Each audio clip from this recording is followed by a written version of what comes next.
Hello అందరికీ welcome to our channel Ujwal's world. ముందుగా ఈ వీడియోని లైక్ చేసి మన ఛానల్ని సబ్స్క్రైబ్ చేసుకోండి. మధుమేహ వ్యాధి ఉన్నవాళ్ళు ఎలాంటి ఆహారం తీసుకోవాలి, ఏం తినాలి అని ఈ వీడియోలో తెలుసుకుందాం. ఈ మధ్యకాలంలో మధుమేహం అతి సామాన్యమైన జీవన శైలి వ్యాధిగా మారిపోయింది. ఒకసారి దీని బారిన పడిన వారు మందులను వాడుతూనే ఉండాలి. అయితే ఈ వ్యాధిని నియంత్రణలో ఉంచుకుంటే శక్తివంతమైన మందుల వాడకం తగ్గించవచ్చు. దీనికి ఆయుర్వేదంలో కొన్ని సూత్రాలు ఉన్నాయి. ఆయుర్వేద సిద్ధాంతాల ప్రకారం మధుమేహం టైప్ 1 వాత దోషం వల్ల వస్తుంది. టైప్ 2 మధుమేహం కఫ దోషం వల్ల వస్తుంది. ఈ వాత కఫలను నియంత్రించగలిగితే మధుమేహ తీవ్రత కూడా తగ్గుతుంది.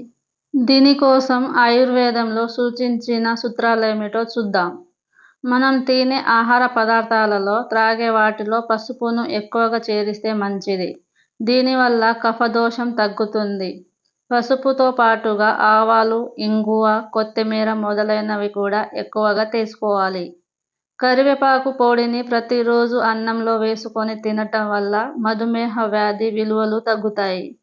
ఆయుర్వేద సూత్రాల ప్రకారం రాగి పాత్రలో నిల్వ ఉంచిన నీటిని తాగటం వల్ల కఫ, వాత, పిత్త దోషాల మధ్య సమతౌల్యం ఏర్పడుతుంది. ఒక రాగి పాత్రలో నీళ్లను రాత్రంతా నిల్వ ఉంచి మర్నాడు తాగటం వల్ల అనేక ఉపయోగాలు ఉన్నాయి. ప్రతిరోజు ఆహారంలో మెంతులను ఏదో ఒక విధంగా తీసుకోవటం వల్ల అనేక ప్రయోజనాలు ఉన్నాయి.